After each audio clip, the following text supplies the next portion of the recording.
कुंडली का छठा घर। छठा घर यह बुध और राहु का घर है, और बुध और राहु जब भी कभी मिल जाते हैं तो यह बड़े से बड़े कार्य कर डालते हैं। लेकिन लाल किताब कहती है बुध और राहु के मिलने से बृहस्पति खराब हो जाता है।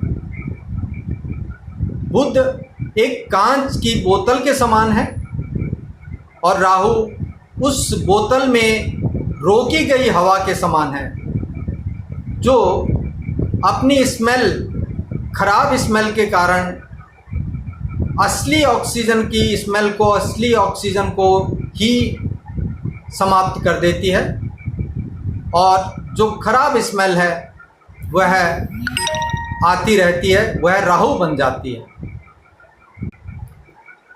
इसके पीछे की एक साइंस है कि बड़े बड़े ऋषि महात्मा जब भी ध्यान लगाते थे तो किसी गुफा में, कंदरा में बैठकर वह ध्यान लगाते थे। संसार से विरक्त होकर ऐसी जगह पर चले जाते थे जहाँ पर ऑक्सीजन कम मात्रा में हो, और जहाँ पर ऑक्सीजन कम मात्रा में होगी वहाँ पर ध्यान लगाना सरल हो जाता है। जैसे कि कोई व्यक्ति जब किसी विषय में गहनता से सोचता है तो वह अपने आप को किसी एकांत कमरे में बंद कर लेता है, कुर्सी पर बैठकर आराम से एकाग्रचित्त होकर सोचता है, तब उसको उस अपनी समस्या का हल सोचने मात्र से मिल जाता है। यह राहु की स्थिति होती है, जहाँ पर ऑक्सीजन कम होती है और स्थिर मात्रा में ऑक्सीजन हो जाती है। वहाँ पर व्यक्ति ध्यान लगा सकता है।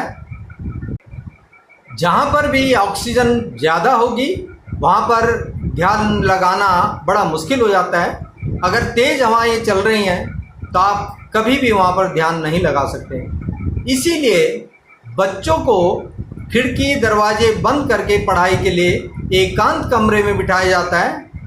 वहाँ पर ऑक्सीजन की मात्रा यानी बृहस्पति की मात्रा कम हो जाती है, और राहु जो एकाग्रचित्त कर सकता है उसकी मात्रा बढ़ जाती है, स्थिर हो जाती है ऑक्सीजन, तो उसको वहाँ पर कोई भी चीज़ याद करने के लिए सरलता हो जाती है।